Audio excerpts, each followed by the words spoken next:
सारंगढ़ बिलाईगढ़ जिले के माधोपाली लात नाले में कार समेत लापता हुए दंपति की तलाश चौथे दिन भी जारी है। डीडीआरएफ, एसडीआरएफ और एनडीआरएफ के बाद अब पंजाब से आए मशहूर गोताखोर अंशु मलिक की टीम ने रेस्क्यू अभियान संभाल लिया है।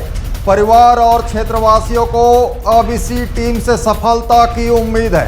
पंजाब से आए गोताखोर एक आखिरी उम्मीद बताई जा रही है, लेकिन इस बीच बड़ी खबर आ रही है। रेस्क्यू अभियान के दौरान गोताखोरों की 2 बोट पलट गई है।